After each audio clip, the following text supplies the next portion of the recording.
Story நேரம் Tamil வியூவர்ஸ்க்கு hi. நம்ம சீரிஸோட 6th எபிசோட்ல என்ன ஆக போகுது அப்படின்னு தான் இன்னைக்கு இந்த வீடியோல பார்க்க போறோம். லாஸ்ட் எபிசோட்ல 3 நாளா பனிலையும் மழையிலையும் மாட்டிக்கிட்டு இருந்த ஷீச்சிய மயங்கி இருக்கிற அவள தூக்கிட்டு வந்துட்டு இருந்தான் வைஷாவ். அதோட தான் முடிஞ்சுது. இந்த எபிசோட்ல அவன் பாட்டுக்கு நேரா உள்ள தூக்கிட்டு போயிட்டு இருக்க பப்ளி நிக்கிறா. அப்பா நல்ல வேலை, உயிர் பொழைச்சிருவா ஷீச்சி அப்படின்னு நிம்மதியா. அப்ப அங்க வர நம்ம தளபதி, நீ மழையில நனைகிற பாருன்னு தலைக்கு பின்னாடி துணி பிடிச்சு நிக்க. யோ போயா அந்த பக்கம், இவ்வளவு நேரம் கெஞ்சின்னு கெஞ்சிட்டு இருந்தேன், நல்லா உயிர் போற நேரத்துல கரெக்டா வந்திருக்கீங்க, அவர் மட்டும் வரலன்னா இப்ப என்ன ஆயிருக்கும் அப்படின்னு திட்ட ஆரம்பிக்க. இது 2 பேருக்கும் நடுவுல ஒரு ரொமான்ஸ் ட்ராக் ஓடுது போலன்னு மத்த தளபதிங்க எல்லாம் அங்க இருந்து கிளம்பிடுறாங்க. நம்ம ஷீச்சிய வைஷா உள்ள தூக்கிட்டு போயிட்டே இருக்கான். ரொம்ப பெரிய அந்த சிட்டி கேட்ல இருந்து உள்ள இருக்கிற அரண்மனை வரையும் அவன் தூக்கிட்டு போயிட்டே இருக்க. லைட்டா ஷீச்சி கண்ணை திறந்து பாக்குறா. முகத்தை பாக்குற மாதிரி இருக்கு, ஆனா மறுபடியும் மயங்கி விழுந்துடுறா. அதெல்லாம் கண்டுக்காம வைஷாவை தூக்கிட்டு போயிட்டே இருக்கான். நேரா அவனோட ரூம்ல போய் படுக்க வச்சிடுறான். நிறைய ஆளுங்க வராங்க ஷீச்சிக்கு ட்ரீட்மெண்ட் பாக்குறதுக்காக. ஒரு 12 பொண்ணுங்களை வேலைக்கு வச்சிட்டு இருக்கான் வைஷாவ். அந்த பொண்ணுங்க எல்லாரும் ஷீச்சிக்கு போய் செக் பண்ணிட்டு அப்புறம் டாக்டரை கூட்டு வந்து மருந்தெல்லாம் ரெடி பண்ணிட்டு ட்ரெஸ் சேஞ்ச் பண்ணிட்டு ஒவ்வொன்றையும் பார்த்து கவனிச்சுக்கிறாங்க. வைஷாவ் கிட்ட அட்வைசர் வராரு. வந்ததுக்கு அப்புறமா, நீ பண்ணது பெரிய தப்புப்பா, 3 நாளா அந்த பொண்ணு வெளியவே இருந்திருக்கா, பனிலையும் மழையிலையும் மாட்டிக்கிட்டு இருந்திருக்கா அப்படின்னு சொல்ல, வைஷா உடனே அவ உள்ள வரலன்னு எனக்கு தெரியவே தெரியாது, அது மட்டும் இல்லாம நான் தான் டாக்டரை கூட்டு வந்துட்டேன், டாக்டர் பார்த்துட்டு ஒன்னும் ப்ராப்ளம் இல்லைன்னு சொல்லிட்டாங்க அப்படின்னு சொல்ல, அப்ப கூட நீ நாளைக்கு அந்த பொண்ணுகிட்ட ஒரு மன்னிப்பு கேட்டணும், அதுதான் கரெக்டா இருக்கும் அப்படின்னு அட்வைசர் சொல்றாரு. நானா மன்னிப்பா அப்படின்னு வைஷாவை பார்த்துட்டு இருக்கான். இங்க ஷீச்சி ஏஞ்சிடுறா. ஏந்திச்சதுமே ஆயமா மருந்தெல்லாம் கொடுக்குறாங்க. நல்ல வேலை உங்களை காப்பாத்தி உள்ள கூட்டு வந்துட்டாரு வைஷாவ், அவரோட ரூம்ல தான் கொண்டு வந்து படுக்க வச்சிருக்காருன்னு சொல்ல, அப்படியா அப்படின்னு ஷீச்சி பார்த்துட்டு இருக்கா. டாக்டர் வந்து பார்த்துட்டு உங்களுக்கு பெருசா உடம்புக்கு ஒண்ணும் இல்ல, மருந்து சாப்பிட்டா சரியாயிரும்னு சொல்லிட்டு போனாரு. ஆனா அடுத்து இன்னொருத்தங்க வந்தாங்க. இந்த ரூம்ல வைஷாவ் தனியா தான் தங்குவாராம், வேற யாரும் கூட தங்க கூடாதான். அதனால சைட்ல இருக்கிற ஒரு குட்டி ரூம் ஒண்ணு உங்களுக்கு இருக்கான், அதுவும் இங்க எல்லாம் தூரமா இருக்கு போல, அந்த ரூம்ல உங்களை தங்க வைக்க சொல்லிருக்காங்க அப்படின்னு சொல்ல, கரெக்டா வைஷா உள்ள வந்துடுறான். மத்த எல்லாரும் வெளியே போயிடுறாங்க. ஷீச்சி எனக்கு இப்போ உடம்பு சரியாயிடுச்சு, தேங்க்ஸ் அப்படின்னு சொல்லிக்கிட்டு இருக்கா. வைஷா உடனே சரி ஓகே, இது வந்து இந்த ஊருங்கிறத நீ புரிஞ்சுக்கோ, இனிமே அப்பப்ப எப்படியாவது நடக்கும் அப்படின்னு சொல்ல, எனக்கு புரியுது, ஏன்னா அந்த ஊருக்கு எதிரியாச்சு அப்படின்னு ஷீச்சி சொல்லிக்கிட்டு இருக்கா. நீங்களும் என்ன கல்யாணம் பண்ணிட்டு வந்து இங்க கஷ்டப்பட்டுட்டு தான் இருப்பீங்கன்னு எனக்கு தெரியும் அப்படின்னு சொல்றா. இதை புரிஞ்சுக்கிட்டதுக்கு ரொம்ப தேங்க்ஸ், பெட் சரியா இல்ல போல, நான் பெட் ஏற்பாடு பண்றேன் அப்படின்னு வைஷா அங்கிருந்து கிளம்ப, ஷீச்சி உடனே ஒரு ஆக்டிங் ஆரம்பிச்சிடுறா. இருமுறை மாதிரி மாறி மாறி நடிச்சுட்டே இருக்கா. இல்ல ரொம்ப இருமல் அதிகமா இருக்கு, இல்ல பரவாயில்ல, கையை வேற நான் கயிறு அறுத்து ஊரை காப்பாத்துறேன் அப்படின்னு சுட்டுக்கிட்டேன், நீங்க கொடுத்த மருந்தால கொஞ்சமா சரியாயிட்டே இருக்குன்னு சொல்லிட்டு மயங்கி விழ போக, டக்குனு விழ போறாளே அப்படின்னு வைஷாவை பிடிச்சிடுறான். ஷீச்சி ஐயோ கை வலிக்குது, இன்னும் முழுசா சரியாகல, நீங்க கொடுத்த மருந்து கொஞ்சம் ஸ்லோவா தான் வேலை பார்க்கும் போல, என்ன எங்கேயோ தங்க வச்சிட்டு இருக்காங்களாம் சைட் ரூம்ல, அது எங்க இருக்குன்னு தெரியல, அந்த சேம்பருக்கு நான் போறேன், என் பொருள் எல்லாம் எடுத்துட்டு போறேன்னு நொக்குன்னு இருமிக்கிட்டே ரொம்ப மயங்கி விழுற மாதிரி போயிட்டு எனக்கு இருக்க ஹேர் பின் எல்லாம் எடுக்க ட்ரை பண்ணிட்டு இருக்க. வைஷாவுக்கு என்ன பண்றதுன்னு புரியல, சுத்தி முத்தி பாத்துட்டு இருக்கான். நான் எனக்கு சைடு சேம்பர்ல தூங்கிக்கிறேன், நீ இந்த ரூம்லயே தூங்குன்னு ஒரு வார்த்தை சொன்னதும் இருமுறத அப்படியே ஸ்டாப் பண்ணிட்டு நீங்களும் நல்லா தூங்குங்க அப்படின்னு ஷீச்சி படுத்துக்கிறா. வைஷாவுக்கு இவ பண்ணது ஆக்டிங்கா இல்ல உண்மையா, எப்படி ஒரு செகண்ட்ல எல்லா இருமலும் நிக்கும்னு ஒரே குழப்பமா இருக்கு. அந்த குழப்பத்திலே அங்க இருந்து போயிடுறான். அவன் போனதும் வேலைக்கார லேடிஸ் உள்ள வராங்க. நம்ம இப்ப கிளம்ப போறோமா, கிளம்பலாமான்னு கேட்க, அது எப்படி, எத்தனை நாள் 3 நாள் என்ன வெளியில நிக்க வச்சு கஷ்டப்படுத்தினாங்க, இவங்க சொன்னதும் நான் வேற ரூம்க்கு போயிட்டா நான் அடங்கி போற மாதிரில இருக்கும், அதெல்லாம் முடியாது அப்படின்னு இங்கே எனக்கு என்ன தங்க சொல்லிட்டாரு அப்படின்னு ஷீச்சி சொல்லிட்டு சிரிக்க ஆரம்பிக்கிறான். அவங்களும் சிரிச்சிட்டு இருக்காங்க. இங்க வைஷாவோட அம்மா இருக்காங்களே, அவங்க கிட்ட அந்த மாமா பொண்ணு சூயா போயிடுறா. அத பாத்தீங்களா என்ன நடக்குதுன்னு, தூக்கிட்டே போயிருக்காரு, எல்லாரும் நம்மள பத்தி என்ன நினைப்பாங்க அப்படின்னு சொல்லிட்டு. ஆனா அதுக்குதான் அந்த சைடு சேம்பர்ல தானே ஷீச்சி தங்க போறா, இருக்கிறதுலே ரொம்ப பழைய மெயின்டெனன்ஸே இல்லாத அந்த பழைய தூரமா இருக்கிற சைடு சேம்பருக்கு தான் அனுப்பி வச்சிருக்கேன், அந்த பொண்ணு அங்க போயிருப்பா, ஒண்ணுமே அங்க டெவலப்பே பண்ணல, ரொம்ப மோசமான நிலைமையில இருக்குன்னு சிரிக்க ஆரம்பிக்கிறா. இங்க வருது வைஷாவ் தான். உள்ள வந்து பாக்குறான், ஃபுல்லா தூசி இருக்கு, குப்பையா இருக்கு, ரூமும் குட்டியா இருக்கு, ஜன்னலே உடைஞ்சு விழுந்துட்டு இருக்கு. அங்க அவன் தூங்க ஆரம்பிக்கிறான். அடுத்த நாள் காலையில இந்த சூயா அவளே கையால ட்ரெஸ் ஒன்னு ஸ்டிச் பண்ணிட்டு, இன்னைக்கு கண்டிப்பா அதை நான் வந்து வைஷா மாமாக்கு போட்டு பாக்கணும் அப்படின்னு சொல்லிட்டே வந்துட்டு இருக்க. கரெக்டா இங்க வேலைக்கார லேடிஸ் எல்லாம் சைடு சேம்பரை கூட்டுறதுக்கு போறாங்க. இந்த பொண்ணுக்கெல்லாம் நம்ம போய் வேலை பார்க்க வேண்டியதா இருக்கு பாரு, இவளை இங்க யாருமே மதிக்க மாட்டாங்க, நம்ம மட்டும் மதிக்கணுமா அப்படின்னு திட்டிக்கிட்டு இருக்க. கரெக்டா அந்த சைடு சேம்பரை ஓபன் பண்ணிட்டு வைஷா உள்ள இருந்து வரான். ஐயோ பாஸ் வராரு அப்படின்னு தலைவான்னு ஆளுக்கு வணக்கம் சொல்லிக்கிட்டு இருக்காங்க.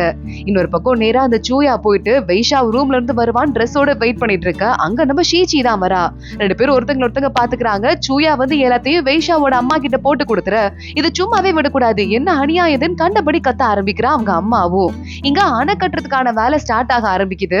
வைஷாவை பார்த்துட்டு ஒரு பிளானையும் பக்காவா போட்டுட்டு இருக்கான். அட்வைசர் கிட்ட சொல்றான், ஒரு 3000 வீரர்களை ரெடி பண்ணுங்க, ரெடி பண்ணி பனியில போயிட்டு நிறுத்தி வைங்க அப்படின்னு சொல்ல அட்வைசர் தளபதினு 2 பேரும் பயந்துடுறாங்க. எதுக்காக? பனி இப்போ நம்ம கட்டுப்பாட்டுக்குள்ள இருக்கு, இப்போ இந்த இடத்துல எதுக்காக ஆளுங்களை கொண்டு போய் நிறுத்தணும் அப்படின்னு சொல்ல 14 வருஷமா அந்த இடத்து மேல நிறைய பேருக்கு கண்ணு இருந்திருக்கு. இப்போ அந்த இடம் நமக்கு வந்துருச்சுங்கிறதால ஆபத்து இன்னும் அதிகமாயிருக்குன்னு கூட சொல்லலாம். சோ அந்த அணை கட்டுறதை வச்சு அதை நம்ம ஈஸியா விட்டுறக்கூடாது, ஆளுங்களை போய் அங்க நிறுத்துங்கன்னு சொல்ல அட்வைசர் பாக்குறாரு. ஆனா நீ சியாவ் குடும்பத்து பொண்ண கல்யாணம் பண்ணிட்டு வந்திருக்க, இப்ப மறுபடியும் உங்களுக்கு எதிர்க்கிற மாதிரி அங்க போய் ஆளுங்களை நிறுத்தினா தப்பா எடுத்துக்க மாட்டாங்களான்னு கேட்க, அதுக்கும் இதுக்கும் சம்பந்தம் கிடையாது, கல்யாணம் வேற பிசினஸ் வேற அப்படின்னு வைஷாவ் சொல்லிக்கிட்டு இருக்கான். இல்ல இந்த பொண்ணு கோச்சுக்க மாட்டாளா அப்படின்னு அட்வைசர் கேட்க, நான் அதை பத்தி யோசிக்கல, நான் அவகிட்ட கல்யாணத்தை அன்னைக்கே நீ இனிமே வெய் குடும்பத்து பொண்ணுதான் அப்படின்னு சொல்லிட்டேன், அவளும் ஓகேன்னு சொல்லிட்டா, இத பத்தி யோசிக்கிறதுக்கு எனக்கு டைம் இல்ல அப்படின்னு சொல்லிட்டு வைஷாவ் அங்க இருந்து கிளம்புறான். அவனோட ரூம்ல இன்னமும் ஷீச்சி தான் இருந்துட்டு இருக்கா. இன்னும் என்ன கிளம்புறேன்னாங்க, இன்னமும் சைடு சாம்பருக்கு போலையா அப்படின்னு யோசிச்சுட்டே நேரா வைஷா உள்ள போய் எட்டி பார்க்க ஷீச்சியோட வேலைக்கார லேடிஸ் எல்லாம் பேக் பண்ணிட்டு இருக்காங்க திங்ஸ் எல்லாம். ஷீச்சி இவனை பார்த்ததுமே மறுபடியும் இரும ஆரம்பிச்சிட்றா. லொக்கு இருமிட்டு, எனக்கு இப்ப கொஞ்சம் உடம்பு பரவாயில்ல, நான் இப்ப கிளம்பிக்கிட்டே இருக்கேன் அப்படின்னு சொல்லிட்டு, உங்க அம்மாவை எனக்கு பார்க்க போறதுக்காக துளசி இலையெல்லாம் நிறைய சாப்பிட்டு போனேன், சோ இருமல் கொஞ்சம் கம்மியாச்சு, ஆனா இப்ப மறுபடியும் இருமல் வந்துருச்சு, டாக்டரை வேற பார்க்க போகணும், ஒரு மாதிரி மயக்கம் வர மாதிரி இருக்குன்னு விழுந்துட்டு இருக்க வைஷாவ் பயந்துடுறான். வேலைக்கார பொண்ணு கூப்பிட்டு சீக்கிரமா போய் டாக்டரை கூட்டிட்டு வாங்க அப்படின்னு சொல்லிட்டு இருக்க, இல்ல நான் கிளம்பணும், நான் சைடு சாம்பருக்கு போகணும்ல, இங்க எத்தனை நாளைக்கு இருக்குதுன்னு குட்டி குட்டி மூட்டையா எடுத்து தோல்ல மாட்டிக்கிட்டு அங்க இருந்து ஷீச்சி கிளம்ப ஆரம்பிக்கிறா. வைஷாவால தாங்கிக்க முடியல, மாறி மாறி இருவிட்டே இருக்குது. டக்குன்னு பேக புடுங்கி, பரவாயில்ல இன்னைக்கும் நான் சைடு சாம்பர்ல தூங்கிக்கிறேன், நீ இங்க தூங்கு அப்படின்னு சொல்லிட, ரொம்ப தேங்க்ஸ் அப்படின்னு வைஷாவ் கிட்ட ஷீச்சி சொல்லிக்கிட்டு இருக்கா. வைஷாவ் சந்தேகத்தோட திரும்பி பாக்குறான். இவ இருமுல லைட்டா நம்ம வைஷாவுக்கே லேசா இருமல் வந்துருது. அங்க இருந்து அவன் ஓடி கிளம்பி போயிடுறான். போய் கதவை சாத்திட்டு நிக்கும் போதுதான் உள்ள ஒரு இருமல் சத்தம் கூட கேட்கல. அடி பாவி, இவ்வளவு தூரம் பண்ணதெல்லாம் நடிப்பா, என்னமா நடிக்கிறா, இப்படி மாறி மாறி குடும்பமா நடிக்குதுங்க பாருன்னு ஷாக் ஆயிட்டு இருக்கான். வைஷாவ் மறுபடியும் அவனோட ஆபீஸ் ரூம்ல போய் இருக்கும்போது அங்க அவனோட சொந்தக்காரங்களா நிறைய பேர் வந்திருக்காங்க, எல்லாரும் பெரிய பெரிய பொறுப்புல இருக்கிறவங்க. அப்ப சொல்லிக்கிட்டு இருக்கான் வைஷாவ், இதுவரைய நம்ம மிலிட்டரிக்கு ஃபர்ஸ்ட் தண்ணி கொடுத்துட்டு அடுத்து மக்களுக்கு தண்ணி கொடுத்தோம், அதனால விவசாயத்துக்கே தண்ணி இல்லாம மக்கள் கஷ்டப்படுறாங்க, ஆனா இதுக்கும் மேல விவசாயத்துக்கு கொடுத்துட்டு மீதியை வந்துட்டு நம்ம மிலிட்டரிக்கு கொடுங்கன்னு சொல்ல, இப்பதான் ஒரு ஊரை ஜெயிச்சு முடிச்சிருக்காங்க, நம்ம மிலிட்டரி மேன்லாம் ரொம்ப காயப்பட்டு போயிருப்பாங்க, அதுவும் இல்லாம பக்கத்து ஊர்ல வேற 3000 வீரர்களை நிறுத்த சொல்லியிருக்க போல, இந்த நேரத்துல அவங்களுக்கு நம்ம ஒரு மோட்டிவேட்டிங்கா இல்லாம அவங்கள 2வதா மாத்திரனா கஷ்டப்பட மாட்டாங்களா அப்படின்னு கேட்க, உடனே வைஷா பாத்துட்டு இருக்கான். இப்பதான் வீரர்கள்லாம் ஒரு போர் முடிச்சு வந்திருக்காங்க, இப்ப நான் கல்யாணம் வேற பண்ணிட்டு பணியும் என் கைக்கு வந்துருச்சுங்கிறதால அடுத்த போர் எடுக்கிறதுக்கான ஐடியா எனக்கு இப்போதைக்கு இல்ல, சோ போர் வரப்போறது இல்லைங்கிறதால வீரர்கள் ரிலாக்ஸ் பண்ணலாம், யாரும் வந்து மோட்டிவேட்டிங்கா இருக்கணுங்கிற அவசியம் இப்ப கிடையாது அப்படின்னு வைஷா சொல்லிடுறான்.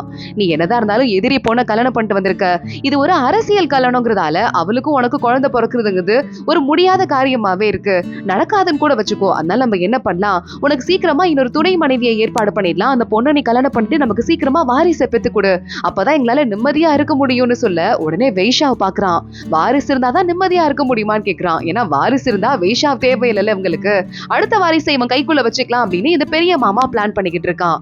இல்லப்பா, இப்படினாலும் பொலிட்டிக்கல் கெயின்காக பண்ணிக்கிட்ட கல்யாணம், அதுல இருந்து ஒரு குழந்தை பிறக்கிறதுக்கு வாய்ப்பு கிடையாது, சோ நம்ம குடும்ப லைனை ஸ்ட்ராங் பண்ணணும் அப்படின்னா அடுத்த ரத்த வாரிசு வேணும் தானேன்னு கேட்க, உடனே அங்க இருக்க மத்தவங்க எல்லாம் கரெக்ட் தானே அப்படின்னு பேச ஆரம்பிக்கிறாங்க. வைஷாவ் பாக்குறான், எனக்கும் என் பொண்டாட்டிக்கு நடுவுல லவ் இல்லன்னு யார் சொன்னது, நான்லாம் அவளை பயங்கரமா லவ் பண்றேன்னு நம்ம சிரிச்சுக்கிட்டே சொல்ல ஆரம்பிக்க, கரெக்டா நம்ம ஷீச்சி கிட்ட வைஷாவ் ஆளுங்களை அனுப்பியிருக்கான். 1 2 இல்ல, ஒரு 10 வேலைக்கார பொண்ணுங்கள ஆளுக்கு ஒண்ணு கையில வச்சிட்டு இருக்காங்க, ட்ரெஸ் நகை இவளுக்கு மேக்கப் பண்றதுக்கு பொருள் இவளை பார்த்து கவனிச்சுக்கிறதுக்கு அவ்வளவு வேலைக்காரங்க பொண்ணுங்க வந்து நம்ம ஷீச்சிய பார்த்து கவனிச்சுக்கிறாங்க. நான் அவளை ரொம்ப லவ் பண்றேன், அது மட்டும் இல்லாம அவ ரொம்ப திறமையான பொண்ணு, எனக்கு ஒரு பொண்டாட்டியா வரதுக்கு எல்லா தகுதியும், அதாவது இந்த ஊருக்கு தலைவியா வரதுக்கு எல்லா தகுதியும் அவளுக்கு இருக்கு, அதுவும் இல்லாம அவளுக்கு லேசா உடம்பு முடியாம இருக்குங்கிறதால நான் இப்ப மெயின் ஹால்ல தூங்காம அவளை மெயின் ஹால்ல தூங்க வச்சுட்டு நான் சைடு சாம்பர்ல தூங்கிட்டு இருக்கேன், அந்த அளவுக்கு அவ மேல எனக்கு பாசம் இருக்குன்னு சொல்ல, உண்மை மாதிரி தெரியலையே அப்படின்னு பெரிய மாமா சொல்லிக்கிட்டு இருக்கான். அட்வைசர், இல்லங்க அவர் மேல ரொம்ப பாசம் வச்சுட்டு இவரே சைடு சாம்பர்ல கஷ்டப்பட்டு தான் தூங்குறாருன்னு அவரும் சொல்லிக்கிட்டு இருக்காரு. வேலைக்கார பையன் ஒருத்தன் வந்து உங்களுக்கு முக்கியமான திங்ஸ் எல்லாம் கேட்டீங்கல்ல, போய் சைடு சைடு சாம்பர்ல வைக்கலான்னு பார்த்தா ரொம்ப குட்டியா இருக்கு, இடம் பத்தலன்னு சொல்ல பெரிய மாமாக்கு உண்மைதான் போல அப்படின்னு இப்பதான் தோணுது. அதனால நல்ல வேற பொண்டாட்டி யாரையும் கல்யாணம் பண்ணிக்க முடியாது, இப்பதான் என் பொண்டாட்டி நான் லவ் பண்ணவே ஆரம்பிச்சிருக்கேன், சோ என்ன டிஸ்டர்ப் பண்ணாதீங்க அப்படின்னு சொல்லிட்டு வைஷா அவங்க இருந்து கிளம்பிடுறான். இந்த பெரிய மாமாக்கு செம்ம கடுப்பாயிட்டு இருக்கு. இங்க நம்ம ஷீச்சியே மேக்கப் எல்லாம் பண்ணி நல்லா பல நாக்கிட்டு அவளை உட்கார வச்சது மட்டும் இல்லாம சாப்பாடெல்லாம் சர்வ் பண்ணிட்டு அந்த வேலைக்கார பொண்ணுங்க போறாங்க. ஷீச்சியோட அசிஸ்டன்ட் பொண்ணுங்க என்ன நடக்குதுன்னு ஒண்ணும் புரியாம உட்காந்துக்க சாப்பாட்டுல விஷம் ஏதோ இருக்குமோ அப்படின்னு ஷீச்சி யோசிக்க ஆரம்பிக்கிறா. அப்போ கரெக்டா அந்த ஆயமா சொல்லிக்கிட்டு இருக்காங்க, புருஷன் உன்னை நல்லா பாத்துக்கிற மாதிரி ஒரு மாமியார் வீட்டுக்கு போறதுக்கு நீ கொடுத்துதான் வச்சிருக்கணும், நல்ல வேலையா இப்படி நடந்திருக்கு அப்படின்னு சொல்ல கரெக்டா சரி எனக்கு உடம்பு சரியாயிடுச்சு, நான் இனிமே சைடு சாம்பருக்கு போறேன்ட்டு அவர்கிட்ட சொல்லிட்டு வந்துருங்கன்னு ஷீச்சி சொல்றா. அங்க இருந்து வேலைக்கார பொண்ணு கிளம்பும் போது குட்டி தளபதி அங்க வந்துட்டான். அவருக்கு நிறைய வேலை இருக்கான், அதனால துணியை மட்டும் எடுத்துட்டு வர சொன்னாரு, சைடு சாம்பர்லயே அவர் ஸ்டே பண்ணிக்கிறாரா அப்படின்னு. இங்கேயே ஷீச்சி ரெஸ்ட் எடுக்கணும்னு விட்டுட்டு வைஷா முழுசா அங்க கிளம்பி போயிருக்கான், ரொம்ப நாளைக்கு அங்க தங்குற மாதிரி. ஷீச்சி இப்படியே சோகமா உட்காந்துட்டு இருக்க. ஆயமா இப்படி ஒரு புருஷன் கிடைக்கிறதுக்கு நீ கொடுத்து வச்சிருக்கணுமா, இங்க பாரு உன்னை அவர் காப்பாத்துற வரையே இந்த குடும்பத்துல இருக்கிறவங்களே உனக்கு கஷ்டம் கொடுக்கணும்னு நினைச்சா கூட வேற எதுவும் பண்ண முடியாது, ரெண்டாவதா ஒரு பொண்டாட்டி கல்யாணம் பண்ணிக்கோன்னு சொன்னப்ப கூட அவர் முடியாதுன்னு சொல்லியிருக்காரு, அப்போ மேல அந்த அளவுக்கு பாசம் இருக்குன்னு தானே அர்த்தம்னு கேட்க, இதுதான் காதலா அப்படின்னு எனக்கு தெரியாது, என்னால அதை முடிவு பண்ண முடியல, நான் என் ஊரை காப்பாத்துறதா எனக்கு எப்படினாலும் முக்கியமான விஷயம் அப்படின்னு ஷீச்சி மறுபடியும் சொல்லிக்கிட்டு இருக்கா. பப்ளி எங்க போனா அப்படின்னு கேட்டுட்டு இருக்கா. பப்ளி பார்த்தா இங்க ஒரு பிசினஸ் ஆரம்பிச்சு காசு தனியா சேர்க்கணும், இவங்களை நம்பி இருக்க கூடாதுன்னு நம்ம ஷீச்சியோட நகை ஒண்ணு எடுத்துட்டு வந்துட்டு ஒரு நகை கடையில வச்சு, இதெல்லாம் பழைய மாடலா இருக்கு உங்க கடையில இருக்கிறதெல்லாம், இதை வாங்கி வைங்க, எவ்வளவு புது மாடல் பாருங்க அப்படின்னு ஒரு நகையை வித்து காசு சேர்க்க ஆரம்பிக்கிறா. இன்னொரு பக்கம் நம்ம வைஷாவ் தளபதி கிட்ட பேசிக்கிட்டு இருக்கான், நம்ம ட்ரைனிங் பண்ணிக்கிட்டே இருக்கோம், 3000 வீரர்களை நீ அங்க அனுப்புற, அது மட்டும் பத்தாது, ஸ்விம்மிங் பண்ற மாதிரி நல்லா ரொம்ப திறமை இருக்கிற ஒரு 1000 வீரர்கள், அது எலைட் வீரர்களை அதே இடத்துக்கே திருப்பி அனுப்பி அங்க நிக்க வைன்னு சொல்ல சரி ஓகேன்னு தளபதி சொல்லிக்கிட்டு இருக்கான்.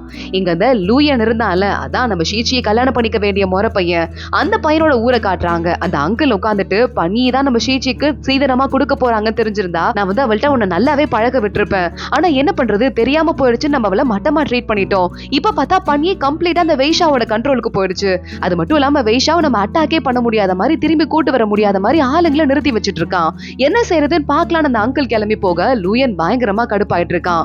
இங்க நம்ம ஷீச்சி உட்கார்ந்துட்டு இருக்கா. வந்ததுமே அங்க வந்து உங்களுக்கு ஒரு லெட்டர் வந்திருக்கு உங்க வீட்ல இருந்து அப்படின்னு பப்ளி ஒரு லெட்டரை படிக்கிறா.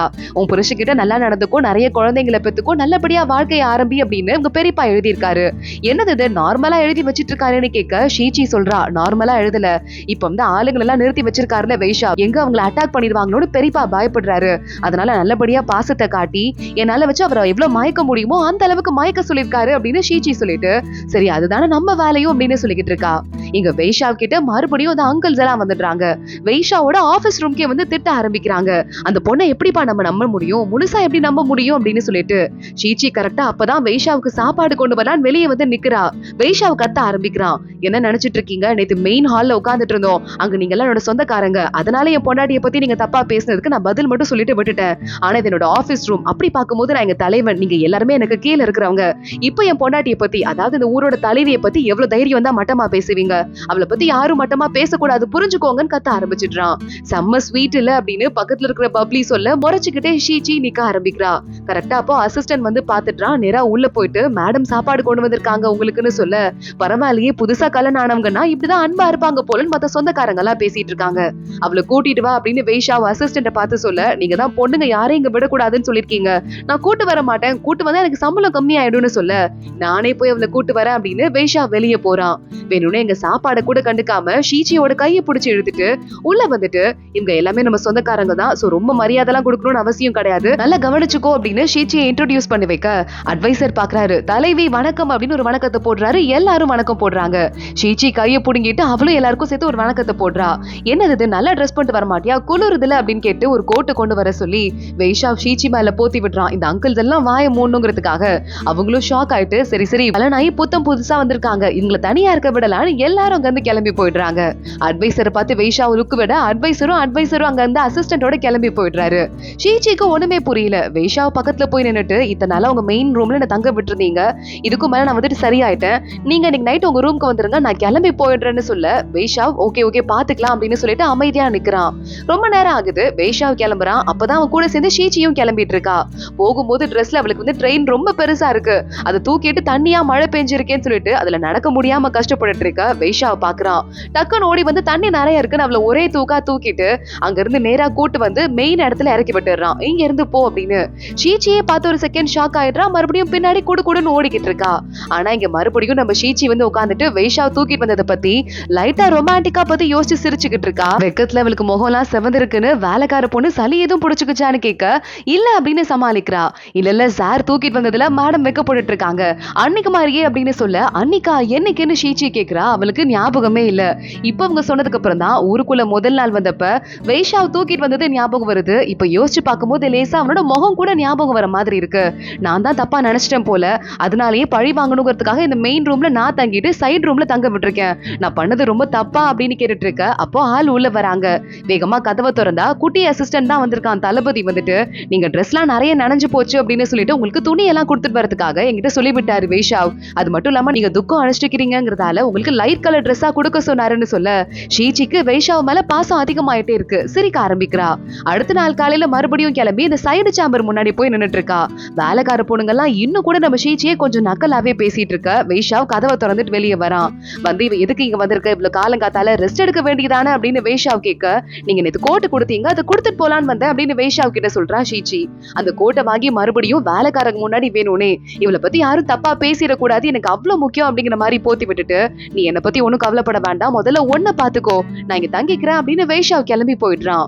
ஷீச்சி உள்ள வரா. ரொம்ப மோசமான நிலைமை இருக்கு இந்த ரூம். இதுலயே அவன் இத்தனை நாள் தங்கிட்டு இருக்கான் அப்படின்னு இவ யோசிச்சுட்டு இருக்க. இந்த ரூம் நமக்கு கொடுத்திருக்காங்க பாரு, ரொம்ப தைரியம் தான் அப்படின்னு மத்தவங்க எல்லாம் பேசிட்டு இருக்காங்க.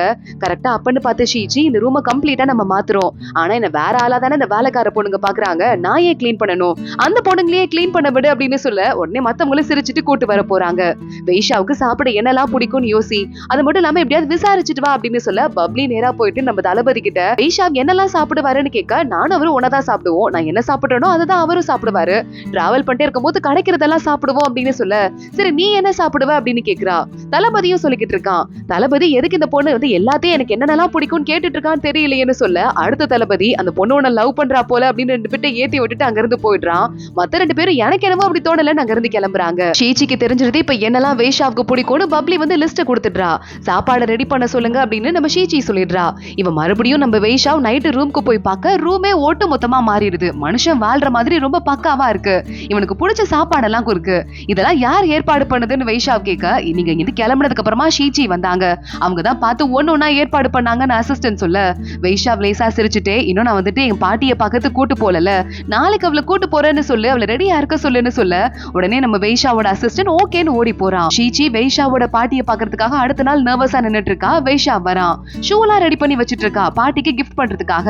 வா போலாம் அப்படின்னு வைஷாவ் மின்னல் வேகத்துல நடக்க ஷீச்சி பாக்குறா. உங்களுக்கு கால் ரொம்ப பெருசா இருக்கு, என்னால இவ்வளவு வேகமா நடக்க முடியாது, கொஞ்சம் ஸ்லோவா போங்க, நான் வேற ஃபார்மல் ட்ரெஸ் போட்டு வந்திருக்கேன்னு சொல்ல இந்த தொல்லை வேறையா அப்படின்னு வைஷாவ் சீக்கிரமா அப்படி கண்ணை காட்டுறான். இப்படின்னா என்ன அர்த்தம் அப்படின்னு ஷீச்சி கேட்க முன்னாடி போ, நீ போய் ஒரு 5 நிமிஷத்துக்கு அப்புறம் கிளம்பினா கூட நான் வந்துருவேன் போல அப்படின்னு சொல்லிட்டு ஷீச்சியை முன்னாடி அனுப்புறான். ஷீச்சி கதவு கிட்ட மறையிற வரைய வேகமா வைஷாவ் எக்ஸசைஸ் எல்லாம் பண்ற மாதிரி ஒரு சீனை போட்டுட்டு கதவுல திரும்பினதுமே நான் எவ்வளவு சீக்கிரம் வந்துட்டேன் பாத்தியான்னு சீன் போடுறதுக்காக கூடன்னு ஓடி போயிட்டு இருக்கான் அவளை முன்னாடி முந்தணும் அப்படின்னு. அதோட தான் இன்னைக்கு இந்த எபிசோட் முடியுது. வைஷாவுக்குள்ள இருக்கிற சின்ன குழந்தை கூட ஷீச்சியை பார்த்தது கொஞ்சம் கொஞ்சமா வெளியே வர ஆரம்பிக்குது. அடுத்து என்ன ஆக போகுது தொடர்ந்து பார்க்கலாம். இந்த வீடியோவை லைக் பண்ணிக்கோங்க, மறக்காம நம்ம சேனலுக்கு சப்ஸ்கிரைப் பண்ணிட்டு பெல் ஐக்கானையும் கிளிக் பண்ணிக்கோங்க. அடுத்த வீடியோல பார்க்கலாம். அது வரைய பாய்.